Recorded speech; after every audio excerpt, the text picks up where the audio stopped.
Hi everyone. तो क्या हाल चाल हैं एकेटीयू की बीटेक के सेकेंड ईयर के स्टूडेंट के लिए सीओए के यूनिट 2 के आज हम नोट्स स्टूडेंट डिस्कस करने वाले हैं।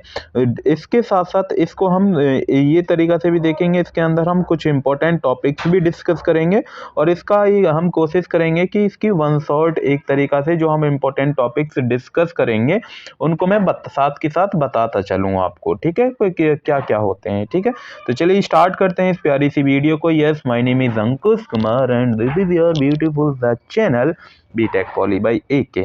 तो सबसे पहले यहाँ पर मैं आपको बता देता हूँ कि यहाँ पर हमारा जो मेन फोकस जो रहेगा वो स्टूडेंट 7 मार्क्स के ऊपर रहेगा, बट मैं यहाँ पर आपको बताता चलूंगा कि 2 मार्क्स के भी क्वेश्चन आते हैं कि ये टॉपिक्स आप कर लीजिए। तो पहला है यहाँ पर एड्रेस, मतलब क्या है एडर्स। एडर्स क्या होता है, ये जो स्टूडेंट है वो आपके पास 2 मार्क्स में आता है। हाफ एडर क्या होता है और फुल एडर क्या होता है, और एन बिट बाइनरी पैरेलल, ये जो क्वेश्चन है ये या टॉपिक्स है ये आपके पास 7 मार्क्स का स्टूडेंट है, तो इसको भी बिल्कुल स्किप नहीं करना। और ये नेक्स्ट वाला है, ये भी आपके पास 7 मार्क्स का है, तो बिल्कुल भी इन 2 टॉपिक्स को तो बिल्कुल भी स्किप मत कीजिए, क्योंकि ये 110% आपके एग्जाम में देखने के लिए ही मिलेंगे। सेक्शन बी में मिलो या सेक्शन सी में मिलो, ये आपके पास मिलेंगे। ठीक है, वो आप यहाँ से नोट्स आप रिवाइज कर सकते हैं कि हाफ एडर क्या होता है, फुल एडर्स क्या होता है। ठीक है स्टूडेंट, तो ये जो नोट्स हैं वो आपको हमारे टेलीग्राम में मिल जाएंगे। उसका लिंक आपको डिस्क्रिप्शन बॉक्स में मिल जाएगा, तो वहाँ से आप जाके हमारे नोट्स डाउनलोड कर सकते हैं और अपने आप प्रिपरेशन कर सकते हैं। ठीक है, तो सबसे फिर नेक्स्ट है इसका n bit binary parallel adder. Very very important है स्टूडेंट, 7 मार्क्स में। अभी मैंने जस्ट ऊपर बताया जो यहाँ पर लिखा है इजी लैंग्वेज में, वो आप यहाँ पढ़ सकते हैं स्टूडेंट। ठीक है,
क्वेश्चन भी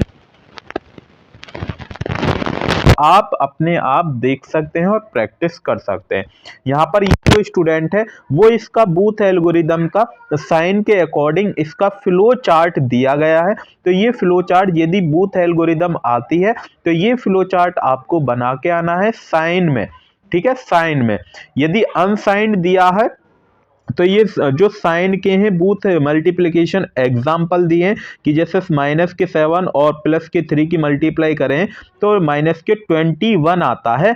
तो ये किस टाइप से आता है ये पूरी ट्रैकिंग टेबल यहाँ पर दी है, तो ये आप अपने अकॉर्डिंग देख सकते हैं स्टूडेंट। ठीक है, देन उसके बाद है यहाँ पर नेक्स्ट जो आएगा वो आपके पास है array multiplier. It is a very very important topic for 2 marks. तो ये 2 मार्क्स में पूछा जाता है कि एरे मल्टीप्लायर क्या होता है, तो 2 मार्क्स में आप यहां से पढ़ सकते हैं स्टूडेंट, ठीक है।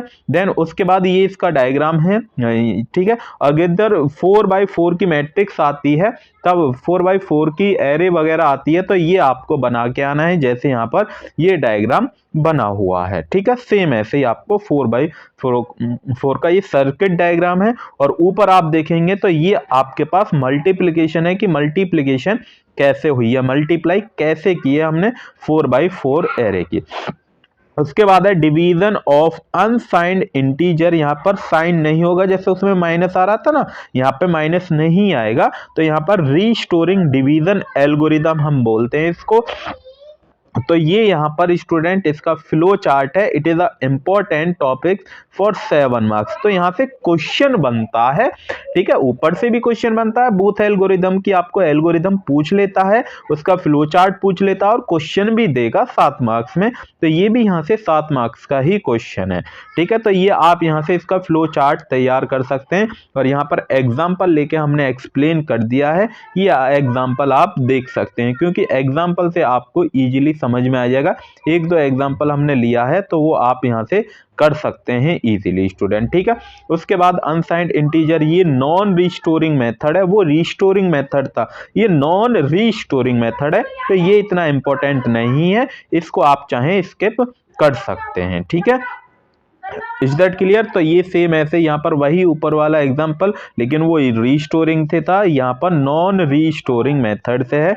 तो वो दोनों में क्या है, डिफरेंस है, ठीक है स्टूडेंट। तो सेम ऐसे ये नेक्स्ट क्वेश्चन हमने लिया है नॉन रीस्टोरिंग से, तो वो आप यहाँ से कर सकते हैं। उसके बाद नेक्स्ट जो कि बिल्कुल भी स्किप नहीं करना है, यहाँ से भी 7 मार्क्स का क्वेश्चन बनता है, फ्लोटिंग पॉइंट रिप्रेजेंटेशन। जो हमने इंपॉर्टेंट टॉपिक्स या क्वेश्चन डाले हैं उसके भी अंदर ये हमने कराया है, ठीक है। और यहाँ से जो सबसे ज्यादा जो आता है वो एडिशन और सब्ट्रैक्शन का आता है, जो कि बिल्कुल भी नहीं करना है। और ये IEEE 754 फॉर्मेट, ये तो बिल्कुल आपको याद होना चाहिए कि सिंगल प्रीसीजन क्या होता है, डबल प्रीसीजन क्या होता है। तो ये तो बिल्कुल भी छोड़ना नहीं है, क्योंकि पिछली से पिछली साल कई बार रिपीट हुआ है IEEE 754, क्योंकि इसके एक क्वेश्चन हमने अपने PYQs में जो इंपॉर्टेंट टॉपिक क्वेश्चन डाले हैं उसके भी अंदर लिया है। तो बिल्कुल भी आपको स्किप नहीं करना है ये, ठीक है। इसके अंदर बायसिंग क्या होता है ये आपको पता होना चाहिए। उसके बाद क्यों बायसिंग हम करते हैं इसके अंदर ये भी, तो यहाँ पर ये जो क्वेश्चन है इसको आप कर लीजिएगा, वेरी वेरी इंपॉर्टेंट है। यदि ये आपने क्वेश्चन कर लिया तो जो भी क्वेश्चन रिलेटेड इससे आएंगे वो आप एग्जाम टाइम में कर सकते हैं स्टूडेंट, ठीक है। नेक्स्ट क्वेश्चन ये रहा, तो ये भी आप क्वेश्चन प्रैक्टिस कर सकते हैं, ठीक है।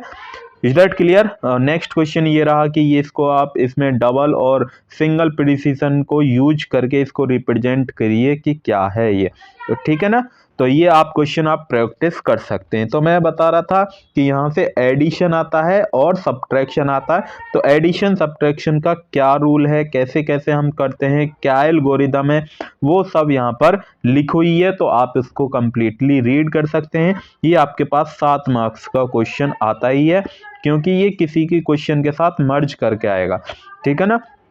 तो ये इसके इतना ये नहीं पढ़ना है कि फेज 4 नॉर्मलाइजेशन, फेज 3 एडिशन क्या होता है, ये कुछ नहीं पढ़ना। बस आपको न्यूमेरिकल मतलब सॉल्व करना आना चाहिए, थ्योरी इतनी नहीं आती है, बस आएगा तो क्वेश्चन आएगा। ये इसका स्टूडेंट फ्लो चार्ट है, तो वो आप फ्लो चार्ट है ये एडिशन और सब्ट्रैक्शन का, वो आप देख सकते हैं, इतना इंपॉर्टेंट नहीं है। ये मल्टीप्लिकेशन का है, तो मेरे ख्याल से यही है। जितने भी इंपॉर्टेंट टॉपिक्स हैं वो मैंने आपको बता दिए हैं। बाकी ये टेलीग्राम में हमारी लिंक आपको मिल ही जाए, मतलब इन नोट्स ये मिल ही जाएंगे हमारे टेलीग्राम में, वहाँ से आप जाके इनको डाउनलोड कर सकते हैं और अपना रिवीजन कर सकते हैं, ठीक है। तो मेरी तरफ से बस यही है इंपॉर्टेंट, जो इंपॉर्टेंट थे मैंने आपको बता दिए हैं, बस और कुछ नहीं है। इस यूनिट में इंपॉर्टेंट टॉपिक्स वो आप अपनी तरफ से पढ़ सकते हैं। ये नोट्स आपको टेलीग्राम में मिल जाएंगे, वहाँ से जाके डाउनलोड कर सकते हैं, ठीक है। जो जो मैंने टॉपिक्स बताएं बस यूनिट 2 में वही कर लीजिए, दैट इज इनफ। इससे पहले हमने यूनिट 1 के भी इंपॉर्टेंट टॉपिक्स अपलोड कर दिए हैं।